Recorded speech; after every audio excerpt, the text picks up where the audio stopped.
여러분 안녕하십니까? 코로나19 KBS 통합 뉴스룸 5시 뉴스입니다. 수도권과 충청 일부 지역에 대설주의보가 내려진 가운데 오후 들어 수도권과 충남, 호남 서해안에 눈이 내리고 있습니다. 비방까지 많은 눈이 예상되는데요. 먼저 재난방송센터 연결하겠습니다. 네, 오수진 기상캐스터, 눈발이 제법 굵은 것 같은데 눈 상황 전해주시죠. 네, 그렇습니다. 오후부터 수도권과 충청 지역을 중심으로 많은 눈이 내리고 있습니다. 말씀하신 것처럼 수도권과 충청 일부 지역에는 대설특보가 발효 중인 가운데 눈발이 굵어졌다 약해지기를 반복하고 있는데요. 현재의 눈 상황을 KBS 재난방송센터 CCTV로 확인해 보도록 하겠습니다. 먼저 서울 광장입니다. 지금 인적이 드문 서울 광장에는 눈이 소복하게 쌓여 있고요. 도로로는 많은 교통 흐름이 원활하지 못한 모습을 보이고 있습니다. 시야 확보가 어렵기 때문인데요. 이어서 송파구에 위치한 탄천 주차장도 살펴보도록 하겠습니다. 관광버스 위로 눈이 꽤 많이 쌓여 있는 모습을 확인할 수 있습니다. 이어서 강변북로 상황입니다. 지금 한경 강변북로로는 많은 눈이 내리면서 시야 확보가 어렵습니다. 차들이 가다서기를 반복하고 있고요. 평소보다 더딘 흐름을 이르게 나타내고 있는 상황입니다. 이렇게 교통 정체가 이루어지면서 강변북로로 진입하는 모든 구간들이 지금 정체를 이루고 있는 상황입니다. 지금까지 내린 눈의 양을 확인해 보이기 위해 KBS 앞에서 촬영을 해봤습니다. 운동화가 반 정도 잠길 만큼 많은 눈이 내렸고요.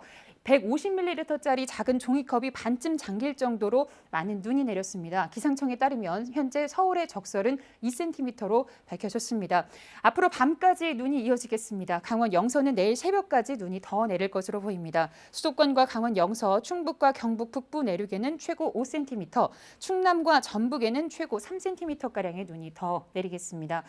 퇴근 시간과 겹쳐서 교통 혼잡이 예상됩니다. 참고하셔야겠습니다. 날씨였습니다. 네, 이렇게 오후 들어 수도권에 눈이 내리면서 퇴근 시간을 앞두고 차량 정체가 우려됩니다. 이번에는 현장에 나가 있는 취재 기자를 연결하겠습니다. 네, 박찬 기자. 자, 지금 눈 상황 어떻습니까? 눈이 꽤 내리는 것 같은데요. 네, 지금 제가 있는 여의도역에는 이렇게 보시다시피 눈이 쌓여 있는 모습을 볼 수 있습니다. 오늘 오후 3시 40분을 기점으로 해서 여의도를 포함해서 이 서울 남부권에는 이렇게 눈이 많이 내린다는 전제하에 이 대설주의보가 내려진 상황인데요. 우산을 미리 준비해서 쓰고 다니는 시민들의 모습도 볼 수 있었습니다.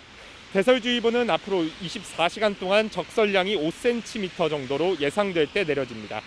1시간 뒤인 오늘 오후 6시쯤 특히 눈발이 거세질 것으로 예상됩니다. 오후 5시를 조금 넘긴 시간이지만 평소보다 일찍 퇴근하기 위해 여의도역을 찾는 시민들의 모습도 볼 수 있습니다. 네, 서울의 다른 곳의 상황은 어떻습니까?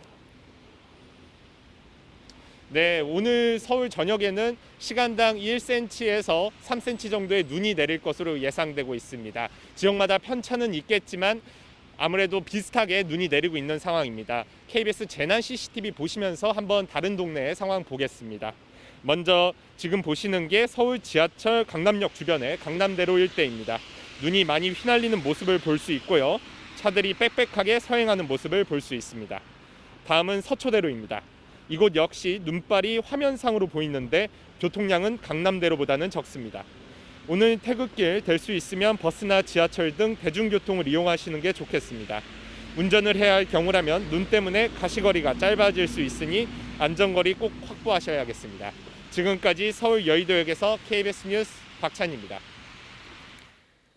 서울시는 비상 대응 단계를 2단계로 격상하고 제설 작업을 진행하고 있습니다. 서울시청에 나가 있는 취재 기자 연결하겠습니다. 네, 오대성 기자. 자, 이 서울시청 부근에도 눈이 많이 내리고 있는 모습인데요. 제설 작업은 잘 이루어지고 있습니까? 네, 제가 나와 있는 이곳 서울광장 주변에도 오늘 오후부터 눈이 내리기 시작했는데 지금은 보시는 것처럼 눈발이 굵어졌다 약해졌다를 반복하고 있습니다. 아무래도 이제 퇴근 시간이 시작되는 무렵인 만큼 제때 제설 작업이 이루어지는 게 중요할 텐데요. 서울시는 오늘 정오에 비상대응 3단계 가운데 1단계를 내리고 급경사 지역이나 결빙 취약도로에 염화칼슘을 뿌리고 있다고 밝혔습니다. 오후가 지나면서 눈발이 붉어졌고 기상청이 오후 3시 40분을 기해 서울 한강 이남 지역에 대설주의보를 발효했습니다. 서울시도 비상대응 단계를 경계 수준인 2단계로 올리고 근무 인원도 더 늘려서 대응하고 있습니다. 서울시는 결빙 구간 미끄럼을 주의하고 외출이나 퇴근할 땐 대중교통을 이용해달라고 재난 문자를 발송했습니다. 저희가 강남구와 서초구에도 전화를 걸어서 물어봤는데요. 주요 간선도로와 이면도로에 염화칼슘을 뿌리는 등 제설 작업을 진행하고 있다고 밝혔습니다. 앞서 지난 6일 서울 강남 지역에 13cm의 눈이 내렸는데 제설 작업이 제대로 진행되지 않았다는 비판에 결국 시장 권한대행이 사과를 한 적이 있었죠. 기상청은 오늘 저녁 9시까지 서울 지역에 1에서 5cm의 눈이 내릴 걸로 예보했습니다. 지난번보다는 적은 양이지만 지역별로 편차가 있을 수 있습니다. 취약도로를 중심으로는 길이 미끄러울 수 있는 만큼 안전운전과 함께 될 수 있으면 대중교통을 이용하는 게 좋겠습니다. 지금까지 서울광장에서 KBS 뉴스 오대성입니다. 한파가 풀리면서 건물 외벽에 고드름이 떨어져 사고가 발생할 위험이 커졌다며 소방청이 오늘 고드름 낙하주의보를 발령했습니다. 소방청은 한파특보가 내려진 지난 1일부터 10일까지 고드름 제거를 위해 전국에서 735차례 출동했다고 밝혔습니다. 이 소방청은 고드름 아랫부분이 뾰족해 바닥으로 떨어지면 치명적인 인명피해나 차량 파손 등 재산 피해를 유발할 수 있다고 설명했습니다. 안전성을 제대로 확인하지 않은 가습기 살균제를 제조 판매에 대규모 사상자를 낸 혐의로 기소된 업체 전 대표들이 1심에서 무죄를 선고받았습니다. 재판부는 해당 가습기 살균제와 피해자들이 앓는 질환 사이의 인과관계를 인정할 증거가 없다고 밝혔습니다. 최유경 기자입니다. 서울중앙지법은 업무상 과실치사 등 혐의로 기소된 SK케미칼 홍지호 전 대표와 애경산업 안용찬 전 대표 등에게 무죄를 선고했습니다. 이들은 2002년부터 2011년까지 가습기 메이트를 제조 판매하면서 원료 물질인 CMIT와 MIT의 안정성을 제대로 확인하지 않아 90여 명의 사상자를 낸 혐의로 재판에 넘겨졌습니다. 재판부는 CMIT, MIT 성분의 가습기 살균제가 폐질환과 천식을 유발하거나 악화시켰다는 인과관계를 인정할 증거가 없다고 판단했습니다. 인과관계를 입증하기 위해 동물 실험과 역학조사 등이 여러 차례 이루어졌지만 해당 성분이 인체에 미치는 영향이 명확하게 증명되진 못했다는 겁니다. 재판부는 가습기 살균제 사건은 어마어마한 피해가 발생한 사회적 참사로 인식되고 있다며 바라보는 심정이 안타깝고 착잡하기 그지없다고 소회를 밝혔습니다. 그러면서 향후 추가 연구 결과가 나오면 역사적으로 어떤 평가를 받게 될지 모르겠다면서도 현재까지 나온 증거를 바탕으로 판단할 수밖에 없다고 전했습니다. 피해자들은 이번 판결을 인정할 수 없다는 입장입니다. 내 몸에서 일어나는 일, 그것이 다 증거인데 그 증거조차는 인정하지 못하는 사법부나 가해기업이나 정부나 다 받아들이지 못하고 용서할 수 없습니다.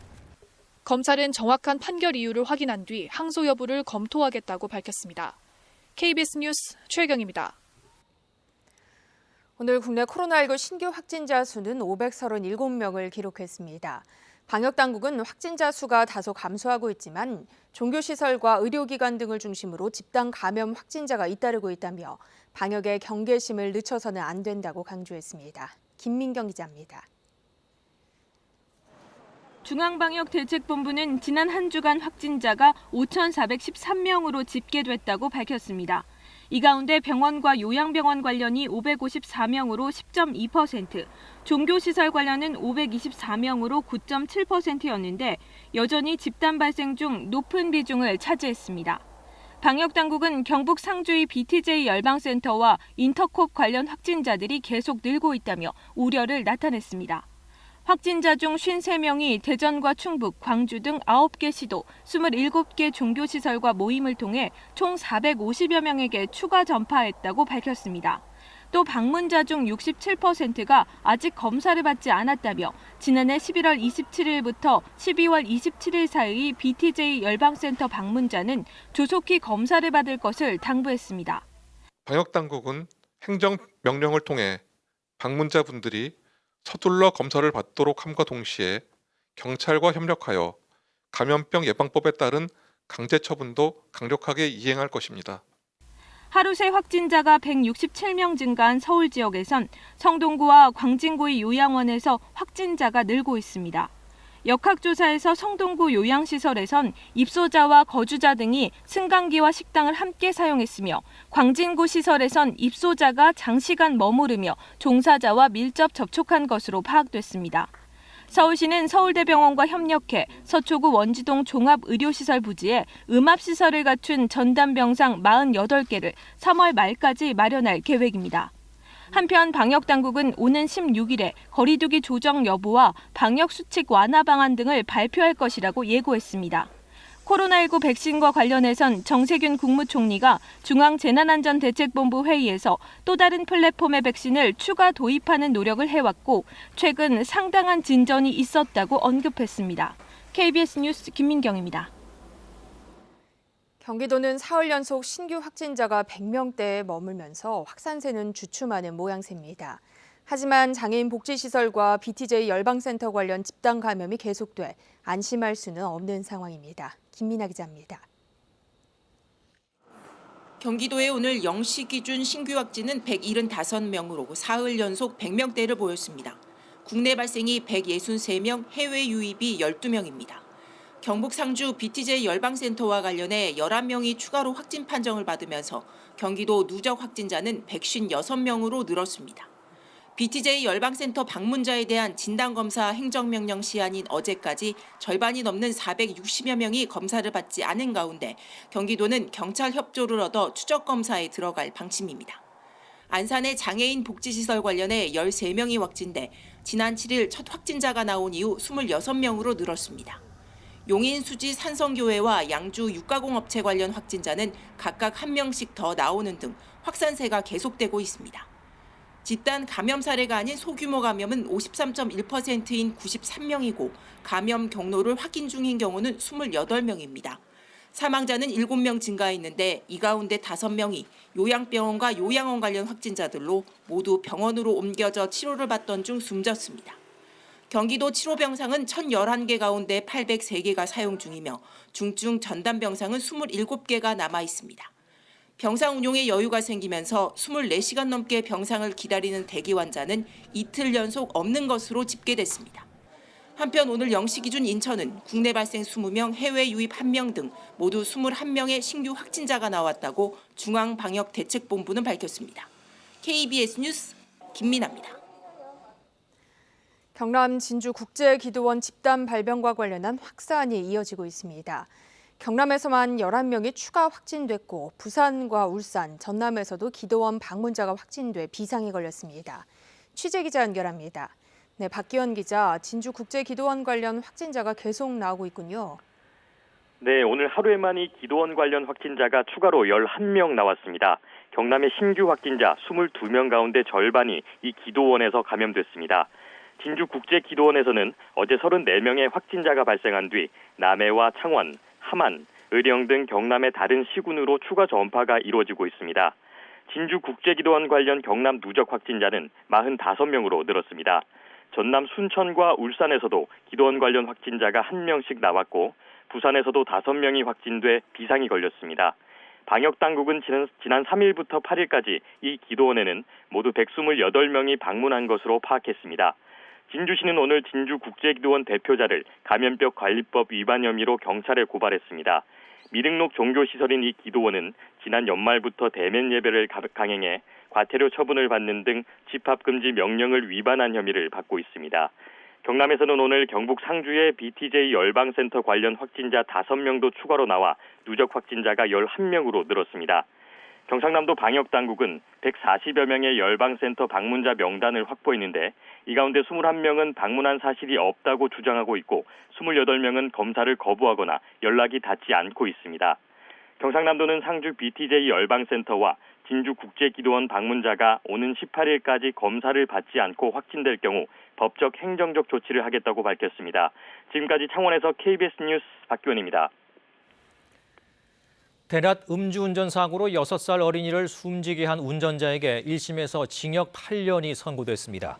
서울 서부지법 형사 11단독은 오늘 위험운전치사 혐의로 재판에 넘겨진 50대 남성 김모 씨에게 징역 8년을 선고했습니다. 김 씨는 지난해 9월 6일 오후 3시 30분쯤 서울 서대문구에서 술을 마시고 운전을 하다 가로등을 들이받아 가로등이 쓰러지면서 6살 이모군을 덮쳐 숨지게 한 혐의로 재판에 넘겨졌습니다. 당시 김 씨의 혈중 알코올 농도는 0.144%로 면허 취소 수준이었습니다. 오는 20일 미국 대통령 취임식을 앞두고 수도 워싱턴 DC에 비상사태가 선포됐습니다. 미 하원이 발의한 트럼프 대통령 탄핵안은 현지 시간 수요일 표결에 붙여질 예정입니다. 이호울 기자의 보도입니다. 미국 연방수사국은 오는 20일 대통령 취임식을 앞두고 미 연방의회와 각주 의회를 겨냥한 무장 시위 첩보를 입수했다고 밝혔습니다. 취임식 이전에 트럼프 대통령의 직무가 박탈된다면 봉기를 일으키려는 구체적인 계획이 모의되고 있다는 겁니다. 수도 워싱턴 DC에는 즉각 비상사태가 선포됐습니다. 이에 따라 취임식이 열리는 의사당 주변을 비롯해 워싱턴 DC 일대에 주방위군 15,000여 명이 배치돼 폭력 시위 차단에 나설 계획입니다. 민주당이 주도한 트럼프 대통령에 대한 탄핵안은 하원에서 공식 발의됐습니다.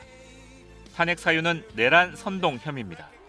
지난 6일 의회 난입 사태 직전 트럼프 대통령이 연설을 통해 시위대 폭력 난입을 부추겼다는 겁니다. 하원은 펜스 부통령이 수정헌법 25조를 발동해 트럼프 대통령의 직무를 정지해야 한다는 결의안도 함께 발의했습니다. The only way we can unify our country is to hold all those accountable who engaged in this attack, including the man who incited it, Donald Trump. 하원의 탄핵안 표결은 수요일로 예정됐습니다. 만약 탄핵안이 가결되면 트럼프 대통령은 미국 역사상 하원이 탄핵안을 2차례 통과시킨 첫 번째 대통령이 됩니다. 하지만 민주당이 다수당인 하원과 달리 상원에선 의원 3분의 2 이상 찬성이 필요해 대규모 이탈표가 나오지 않는 이상 탄핵안 통과는 불투명합니다. 바이든 당선인은 트럼프 대통령이 이번 사태에 책임을 지고 임기 만료 전 물러나야 한다고 촉구했습니다. I think it's critically important that there be a real serious focus on holding those folks who engaged in sedition and threaten people's lives. 민주당은 취임식 이후라도 탄핵안을 통과시켜 오는 2024년 트럼프 대통령의 대선 재출마 가능성을 아예 없애겠다는 구상입니다. KBS 뉴스 이호울입니다. 여야가 오는 19일과 25일 각각 김진욱 공수처장 후보자와 박범계 법무부 장관 후보자에 대한 인사청문회를 실시하기로 합의했습니다. 더불어민주당 원내 관계자는 오늘 KBS에 국회 법제사법위원회 여야 간사 합의로 이같이 정했다고 전했습니다. 여야는 앞서 한정혜 환경부 장관 후보자에 대한 인사청문회는 오는 20일 열기로 합의했습니다. 기록적인 한파에 경남 지역에서도 수도관뿐만 아니라 보일러가 동파됐다는 신고도 급증했습니다. 이번 주말 또 한 번 매서운 추위가 예보돼 앞으로가 더 걱정입니다. 윤현석 기자입니다. 경남의 한 주택마당. 수도관 동파를 막기 위해 수도꼭지를 틀어놓은 양동이에 고드름이 주렁주렁 맺혔습니다. 지난 주말 경남 진주의 최저기온이 영하 15.4도까지 떨어지면서 보일러도 얼어붙었습니다. 이거 보시면은 깜짝 놀랐죠. 보일러 수리기사가 나흘 만에 찾아왔지만 언 보일러는 녹을 때까지 손쓸 방법이 없습니다. 며칠째 따뜻한 물을 쓸 수 없는 주민들은 불편을 겪고 있습니다. 처음에는 전화가 안 되다가 계속 통화 중에 걸리더라고요. 그래서 인터넷에다가 이제 접수해가지고 신청을 했는데 하루 정도, 이틀 정도 걸리니까 기사님이 오시더라고요. 지금은 완전 찬물만 나오고요.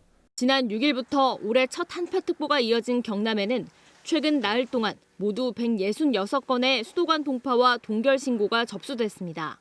기온이 뚝 떨어지면서 보일러가 동파됐다는 신고는 지난주에 비해 3배 가까이 늘었습니다. 보일러 수리 업체마다 전화 문의가 쇄도해 대기 인원만 60명에서 많게는 150명이 넘는 곳도 있습니다. 시간이 좀 걸릴 겁니다. 아마 지금 많이 밀려 있어가지고. 강추위는 잠시 누그러졌지만 앞으로가 더 걱정입니다. 날씨가 풀리면은 이제 동파된 곳이 녹으면서 파손된 부분들이 많이 나옵니다. 많이 나오기 때문에 내일 이후는 아주 또 전화가 쇄도할 것 같습니다. 경남 지역에는 이번 주말 또 한 번 매서운 추위가 예보돼 보일러 동파에 따른 불편이 이어질 것으로 우려됩니다. KBS 뉴스 윤현서입니다. 이어서 오늘의 주식 시황을 KB증권에서 전해드립니다. KB증권입니다. 장중 3,040선까지 밀려나기도 했던 코스피 지수가 낙폭을 일부 회복하고 3,120선에서 마감됐습니다. 코스닥은 기관과 외국인의 동반 매도세가 유입되며 소폭 내림세로 장을 마쳤습니다. 오늘 코스피는 22.5포인트 하락한 3,125.95에, 코스닥은 2.91포인트 내린 973.72에 마감됐습니다. 전일 미국 증시는 정치적 혼선과 기술기업 규제 우려 등으로 최근 고점 경신에 따른 부담을 이기지 못하고 일제히 하락 마감했습니다. 코스피는 개인이 2조 3천억 원 넘게 사들였지만 기관과 외국인의 동반 매도세가 유입되면서 1% 가까이 밀려났습니다. 시가총액 5위권 내 모든 종목이 하락했고 현대제철은 노조 총파업 우려가 나오며 약세를 보였습니다. 반면 롯데케미칼은 최근 중국 석탄 가격 급등에 따른 수혜 기대감에 9% 가까이 올랐고 쿠팡이 미국 나스닥 상장을 위한 예비 심사를 통과했다는 소식에 관련주가 줄줄이 상한가를 기록했습니다. 오늘 원달러 환율은 2원 60전 오른 1,099원 90전에 거래를 마쳤습니다. 지금까지 KB증권이었습니다. 오후 들어 수도권과 충청 지역에 많은 눈이 내리고 있습니다. 수도권과 충청 일부 지역에는 대설특보가 발효 중인 가운데 퇴근 시간까지 맞물리면서 더 극심한 교통 통제, 교통 혼잡이 예상되고 있는데요. 지금 먼저 보시는 화면은 KBS 재난방송센터의 송파 탄천주차장 CCTV 모습입니다. 주차되어 있는 버스 위로 많은 눈이 내려 쌓여 있습니다. 이어서 한강 강변북로 모습입니다. 평소에도 차들이 많이 몰리는 시간인데 기상 상황까지 겹쳐서 더 빨리 교통 정체가 시작됐습니다. 지금 눈발 때문에 시야 확보가 평소보다 쉽지 않은 편이고요. 미끄러운 도로 때문에 차들이 제대로 속도를 내지 못하고 있는 모습입니다. 앞으로 대부분 지역은 밤까지 눈이 계속되겠고 강원 영서 지역은 내일 새벽까지 눈이 내리겠습니다. 수도권과 강원 영서, 충북과 경북 지역에서는 최고 5cm, 충남과 전북은 최고 3cm가량의 눈이 더 내리겠습니다. 내일은 아침부터 하늘이 맑아지겠지만 중국에서 발환한 황사가 문제입니다. 내일 제주도를 뺀 전국의 미세먼지 농도가 나쁨 단계로 예상되는 가운데 수도권과 충청 지역에서는 일시적으로 매우 나쁨 단계까지 치솟을 가능성이 높아 보입니다. 내일 아침 기온은 서울 영하 4도, 청주, 대구 영하 3도, 광주 영하 2도 등으로 오늘보다 4도에서 8도 정도 높겠습니다. 낮 기온은 서울 8도, 청주 9도 등으로 오늘보다 6도에서 8도가량 높겠습니다. 바다의 물결은 전해상에서 2, 3m로 다소 높게 일겠습니다. 지금까지 기상정보였습니다. KBS가 전국의 재난감시 CCTV를 활용해 재난 유튜브 채널 세이프K를 통해 실시간으로 눈 내리고 있는 퇴근길 상황을 중계하고 있으니 참고하시면 좋겠습니다. 코로나19 통합 뉴스룸을 마칩니다. 고맙습니다.